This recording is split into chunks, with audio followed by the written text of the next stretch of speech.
ओम नमो भगवते वासुदेवाय। नमस्कार दोस्तों, स्वागत है आप सभी का हमारे चैनल भक्ति ज्ञान में। दोस्तों, आज मैं आपको वैशाख मास महात्म की 16वें दिन की कथा सुना रहा हूँ। आज की कथा में हम श्रवण करेंगे वैशाख की अक्षय तृतीया और द्वादशी की महत्ता, द्वादशी के पुण्यदान से एक कुतिया का उद्धार का शेष भाग। उसका वचन सुनकर मुनि के पुत्र ने कहा, कुतिया, सब प्राणी अपने किए हुए कर्मों के ही सुख दुख रूप फल भोगते हैं। जैसे सांप को दिया हुआ शर्करा मिश्रित दूध केवल विष की वृद्धि करता है, उसी प्रकार पापी को दिया हुआ पुण्य उसके पाप में सहायक होता है। मुनि कुमार के ऐसा कहने पर कुतिया दुख में डूब गई और उसके पिता के पास जाकर आर्त स्वर से क्रंदन करती हुई बोली, पद्मबंधु बाबा, मैं तुम्हारे दरवाजे की कुतिया हूँ। मैंने सदा तुम्हारी झूठन खाई है, मेरी रक्षा करो, मुझे बचाओ। गृहस्थ महात्माओं के घर पर जो पालतू जीव रहते हैं उनका उद्धार करना चाहिए, यह वेद वेत्ताओं का मत है। चांडाल, कौवे, कुत्ते ये प्रतिदिन गृहस्थों के दिए हुए टुकड़े खाते हैं, अतः उनकी दया के पात्र हैं। जो अपने ही पाले हुए रोग आदि से ग्रस्त एवं असमर्थ प्राणी का उद्धार नहीं करता, वह नरक में पड़ता है, यह विद्वानों का मत है।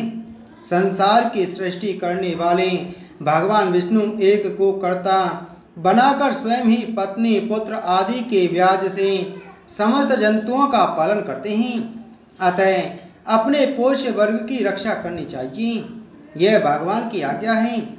दयालु होने के कारण आप मेरा उद्धार कीजिए।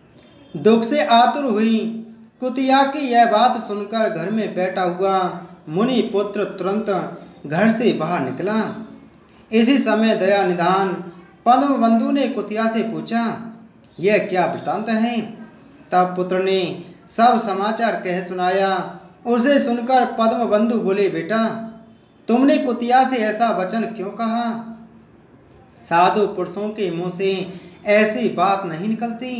वत्स, देखो तो सब लोग दूसरों का उपकार करने के लिए उद्यत रहते हैं। चंद्रमा, सूर्य, वायु, रात्रि, अग्नि, जल, चंदन, वृक्ष और साधु पुरुष सदा दूसरों की भलाई में लगे रहते हैं। दैत्यों को महाबली जानकर महर्षि दधीचि ने देवताओं का उपकार करने के लिए दयापूर्वक उन्हें अपने शरीर की हड्डी दे दी थी। महाभाग, पूर्व काल में राजा शिवी ने कबूतर के प्राण बचाने के लिए भूखे बाज को अपने शरीर का मांस दे दिया था। पहले इस पृथ्वी पर जीमूतवाहन नामक राजा हो गए हैं। उन्होंने एक सर्प का प्राण बचाने के लिए महात्मा गरुड़ को अपना जीवन समर्पित कर दिया था। इसलिए विद्वान ब्राह्मण को दयालु होना चाहिए। क्या इंद्रदेव शुद्ध स्थान में ही वर्षा करते हैं, अशुद्ध स्थान में जल नहीं बरसाते? क्या चंद्रमा चांडालों के घर में प्रकाश नहीं करते? अतः बार बार प्रार्थना करने वाली इस कुतिया का मैं अपने पुण्यों से उद्धार करूँगा।